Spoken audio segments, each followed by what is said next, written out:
नमस्कार। आइए, आपका स्वागत है हमारे यूट्यूब चैनल आकाश लेक्चर में। और आज का जो हमारा टॉपिक है वो क्लास 12th का है, मानव स्वास्थ्य एवं रोग का है। ये हमारा आज का टॉपिक रहने वाला है। आप देख चुके हैं। अगर अभी तक आपने हमारे चैनल को सब्सक्राइब नहीं किया है तो चैनल को सब्सक्राइब कर लें, बेल आइकॉन को प्रेस कर लें और इस वीडियो को अधिक से अधिक लोगों तक शेयर करें। बहुत ही इम्पोर्टेंट ये टॉपिक है, बहुत ही ज़रूरी ये टॉपिक है। तो शुरुआत करते हैं आज के इस लेक्चर की। तो इसमें सबसे पहले हमें देखना है, आज क्या देखना है, सबसे पहले देखना है कि रोगों के प्रकार, टाइप्स ऑफ डिसीजेज, मतलब जो रोगों के प्रकार होते हैं वो कौन कौन से होते हैं, कितने प्रकार के रोग होते हैं, क्या उनके प्रकार होते हैं, वो हमें आज देखना है यहाँ पर। चलिए शुरुआत करते हैं।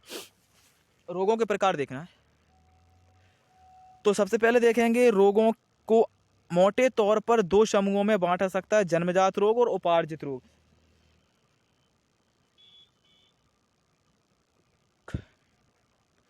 कौन कौन से? जन्मजात रोग और उपार्जित रोग। अब जन्मजात और उपार्जित रोग कौन कौन से होते हैं वो हमें देखना है जी।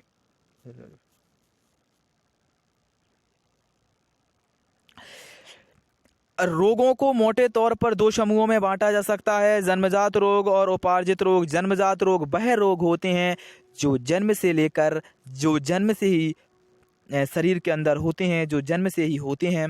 और उपार्जित रोग जो होते हैं वो किसी संलक्षणों के कारण बॉडी में, शरीर में आ जाते हैं, वह होते हैं उपार्जित रोग।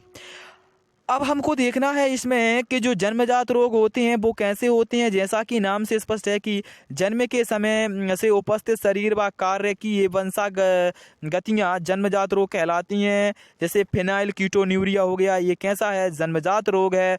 सिकल सेल एनीमिया, ये सारे एल्केप्टोन्यूरिया, वर्णांधता, थैलिस्मिया, एल्वेनिज्म जो होती है वो गंजापन होता है वो आदि जी उत्परिवर्तनों के कारण उत्पन्न हुए अनुवांशिक विकार हैं। इस प्रकार के बड़े अनुवांशिक विकार हैं डाउन सिंड्रोम, टर्नर सिंड्रोम आदि।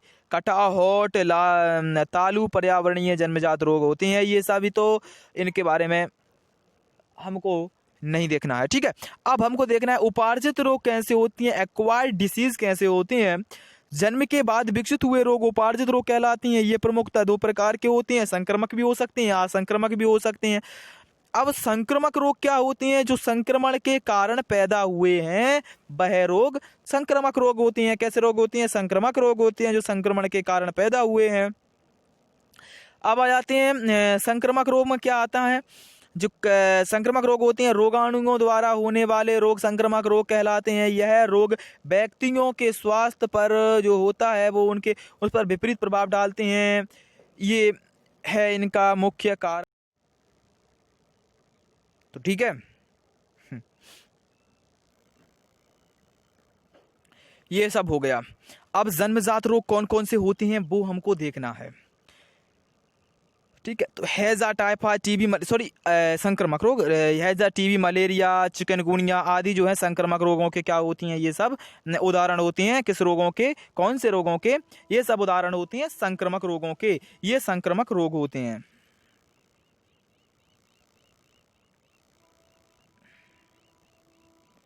ये कौन से रोग होते हैं? ये होते हैं संक्रमक रोग। अब हमको आगे देखना है, इसमें क्या देखना है कि असंक्रामक रोग कौन से होते हैं, जो संक्रमण के कारण नहीं होते हैं, है ना।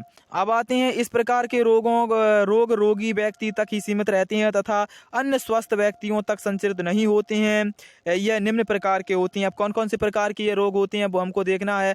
ये अन्य रोगियों तक फैलते नहीं हैं। पोषण संबंधी रोग हो गए। देखो, वह रोग जो पोषक तत्वों की न्यूनता या अधिकता के कारण होते हैं। इनमें पोषक तत्वों की न्यूनता भी हो सकती है, अधिकता भी हो सकती है। ये उस कारण से ये रोग होते हैं, पोषक तत्वों के कारण ये रोग होते हैं। जैसे बेरी हो गया, पेलाग्रा हो गया, स्कर्बी हो गया, विटामिन की कमी से होती है। घेंगा, एनीमिया, खनिजों की कमी से, क्वारसियोरकर आदि प्रोटीन की कमी के ये रोग होते हैं।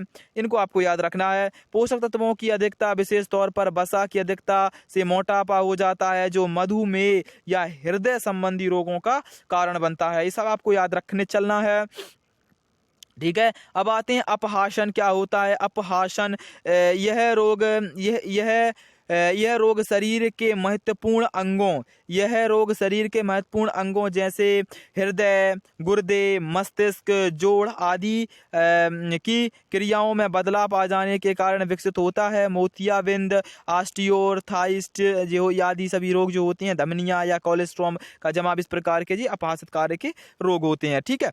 अब आ जाता है इसमें एलर्जी क्या होती है भाई। एलर्जी ये बहुत ही रोग है, ये अधिकतर ये रोग पाया जाने लगा है। अब अधिकतर ये रोग होने लगा है। इसमें क्या आएगा, किसी अहानिकारक, मतलब कोई भी हानिकारक मतलब जो ऐसा कि जो किसी और को हानि नहीं पहुंचाता है, लेकिन किसी भी एक विशेष व्यक्ति को वो हानि पहुंचाता है, ऐसा किसी पदार्थ भी हो सकता है, जैसे परागकण, धूल, विशिष्ट खाद्य पदार्थ आदि के प्रति प्रतिरक्षी तंत्र की अतिशय या संवेदनशीलता एलर्जी कहलाती है। अस्थमा जैसे रोग जो है लंबे समय तक एलर्जी के कारण ही विकसित होता है। फीवर भी इसी प्रकार का एक रोग का लक्षण है। ठीक है, ये सभी इसी के लक्षण होते हैं।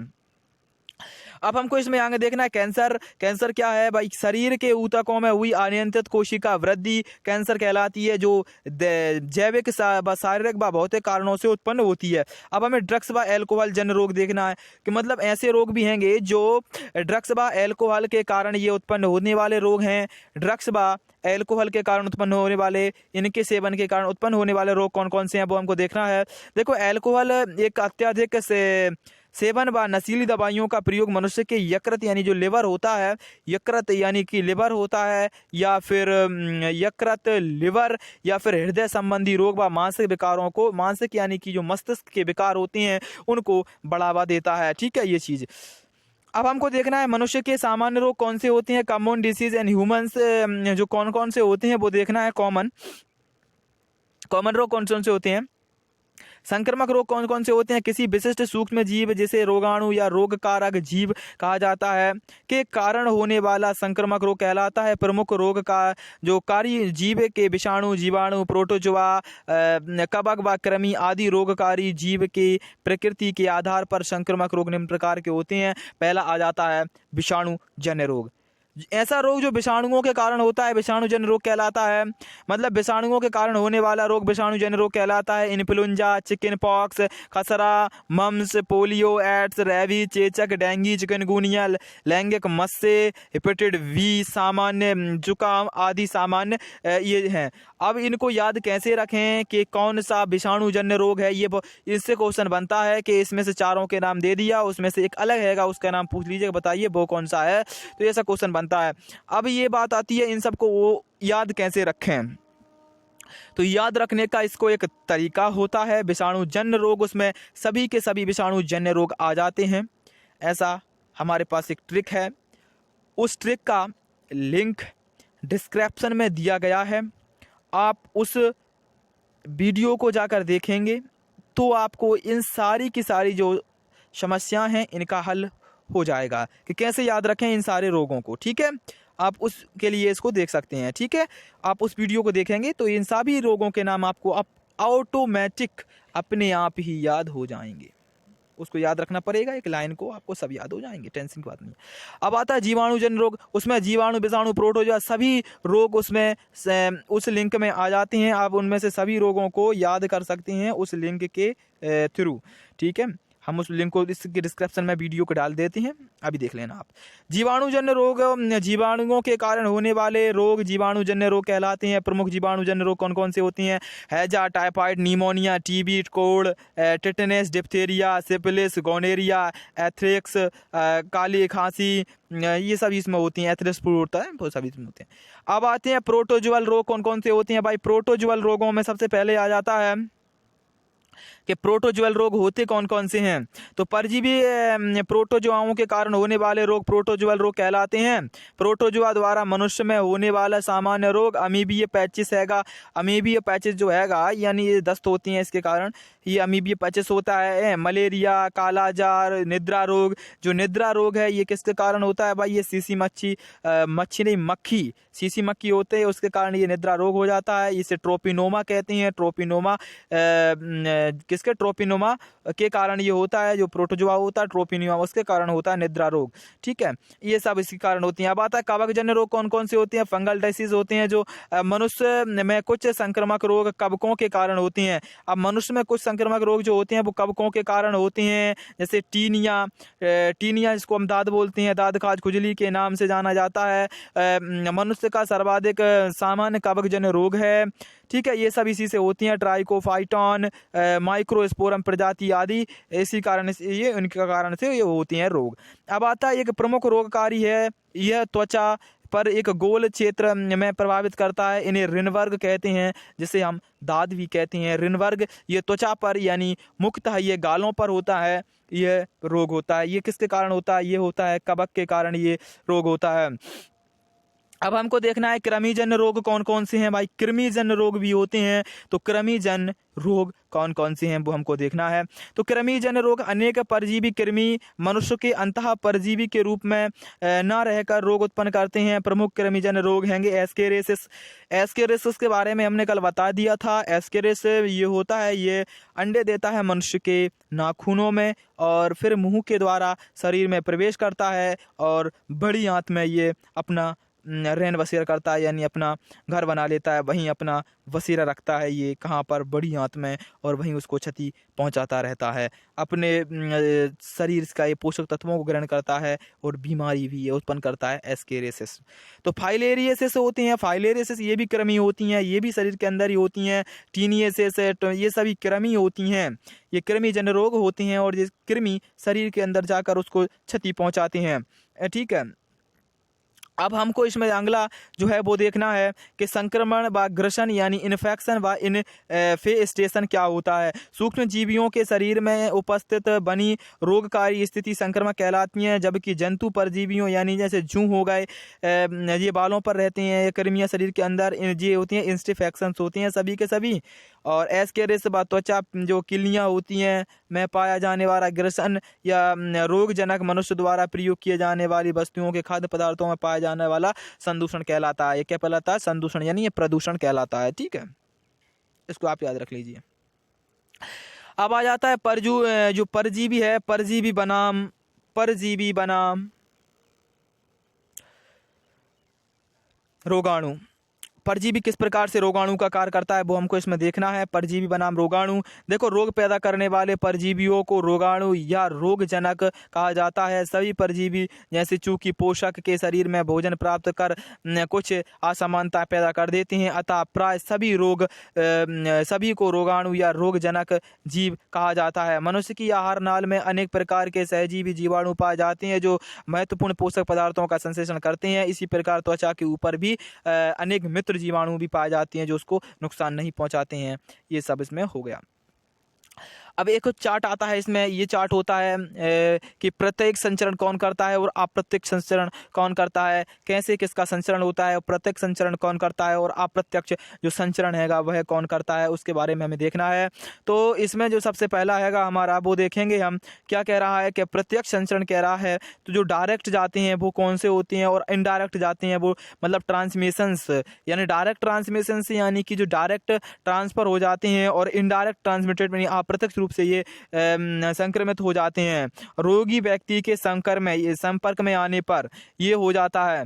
तो कोरोना वायरस जो है वो जो कौन सा हैगा, डायरेक्ट ट्रांसमिटेड, यानी वायरस जो भी होती हैं वो कैसे होती हैं, डायरेक्ट ट्रांसमिटेड होते हैं। ठीक है, अब आते हैं रोगी व्यक्तियों के संपर्क से आने से ये रोग हो जाते हैं जो डायरेक्ट वाले होती हैं, है ना। अब आती है जो ड्रोपलेट इन्फेक्शन होता है। ड्रोपलेट इन्फेक्शन जो हैगा वह होता है निमोनिया में। निमोनिया में जो बूंदें होती हैं या नासा मार्ग से द्वारा निकलने वाली या फिर मुंह के माध्यम से जो छोटे छोटे अति सूक्ष्म कण निकलते हैं उन्हीं को हम क्या कहते हैं, ड्रोपलेट्स कहते हैं। वह ड्रोपलेट्स से निमोनिया जैसे रोग हो जाते हैं। ठीक है, प्रसव के समय माँ से शिशु को, अब ये भी प्रत्यक्ष हैगा भाई, प्रसव के समय कोई भी ऐसे हीमोफीलिया है वो या फिर कोई और रोग है जो माँ से सीधा शिशु को आ रहा है तो वो प्रत्यक्ष रोग हैगा। ठीक है, अब आ जाता है कौन सा, घाव का मिट्टी से सीधा संपर्क, अब घाव पर मिट्टी का सीधा संपर्क होगा, उससे जो रोग होगा वो भी अप्रत्यक्ष रोग होगा। अब आ जाता है रेबीज ग्रस्त जंतु के काटने पर। आपको कुत्ता काटता है, कोई जंतु काटता है, बिल्ली काटती है या फिर बंदर काटता है, इन सब के काटने से जो रोग होता है वो रेबीज रोग होता है। तो रेबीज रोग जो रेबीज ग्रस्त कोई जंतु है, पागल कोई जंतु है, उसके काटने से या फिर कोई जंतु है उसके काटने से जो रोग होगा आपको वो भी प्रत्यक्ष रोग होगा। वो कौन सा होगा? रेबीज रोग होगा। हाँ, ठीक है। अब इसमें आ जाता है लैंगिक संपर्क के कारण जो रोग होता है। लैंगिक संपर्क के कारण होने वाले रोग जो होते हैं वह भी प्रत्यक्ष रोग होती हैं। जो लैंगिक संपर्क से जैसे एड्स हो गया, ये भी प्रत्यक्ष रोग होता है। ये इसका बारे में आपको पता ही होता है कि लैंगिक संपर्क का कारण ये रोग होने वाला है। तो ये कैसा रोग होता है? प्रत्यक्ष, जो हम देख सकते हैं वह रोग प्रत्यक्ष रोग कहलाते हैं। ठीक है, अब हमको देखना है अप्रत्यक्ष रोग कौन कौन से होते हैं। तो अप्रत्यक्ष रोग के बारे में देखेंगे हम। तो वायुजन, अब जो ऐसे विषाणु या वायरस या फिर कोई और चीज़ है जो वायु में बहकर आ रहे हैं, वायु में उड़कर आ रहे हैं, उनके कारण जो रोग परागकण हो गए, परागकणों के कारण जो एलर्जी होती है वो भी कैसा होता है? एक अप्रत्यक्ष रोग होता है। परागकण यहाँ से कहीं से आते हैं उड़कर और मनुष्य की त्वचा में लग जाते हैं, उससे फिर क्या भाई? एलर्जी होती है। तो ये कैसा रोग होता है? ये रोग होता है अप्रत्यक्ष रोग। ठीक है, जलजन्य रोग। अब कोई बाढ़ के समय, बाढ़ग्रस्त होने पर कोई क्षेत्र में उस समय जो रोग उत्पन्न होती हैं वहाँ के लोगों को, वह कैसे होते हैं? अप्रत्यक्ष रोग होते हैं। ठीक है, अब आते हैं वायुजन्य रोग। अब देखो, वायु में कुछ उड़ के आ रहा है, उससे रोग हो रहा है, तो कैसा हो रहा है? वस्तुजन्य रोग। अब वस्तु को कोई किसी वस्तु को, ट्रांसमिटेड वस्तु है, ये माइक है, इस माइक को कोई कुछ भी लगा है, वायरस कुछ भी, अब इसको हम छू लेते हैं, उससे हमारी बॉडी में प्रवेश कर जाता है। तो ये कोई प्रत्यक्ष रोग थोड़ी ना हुआ, हम देख थोड़ी सकते हैं उसको कि उसमें कोई लगा है। ठीक है, जिसको हम देख नहीं सकते वह अप्रत्यक्ष रोग होता है। ठीक है, बिना धुले हाथ खाना खाने से जो रोग होते हैं वो भी कौन से रोग होते हैं? अप्रत्यक्ष रोग होते हैं। आर्थ्रोपोड वाहक भी होते हैं कुछ, मानव वाहक, मानव के द्वारा भी कुछ रोगों का वहन होता है। ठीक है, अब आते हैं रक्तदान के समय, यानी ब्लड में कुछ, जैसे व्यक्ति का ब्लड हम ट्रांसमिटेड होता है, उसमें कोई रोग हो तो उसके कारण से जो रोग होता है वह कैसा होता है? ट्रांसमिटेड रोग होता है। ये सारे रोग इसके कारण से होते हैं। ठीक है, तो अगर अभी तक आपने हमारे चैनल को सब्सक्राइब नहीं किया है तो चैनल को सब्सक्राइब कर दें, बेल आइकन को प्रेस कर लें और इस वीडियो को अधिक से अधिक लोगों तक शेयर करें। और थैंक यू, धन्यवाद।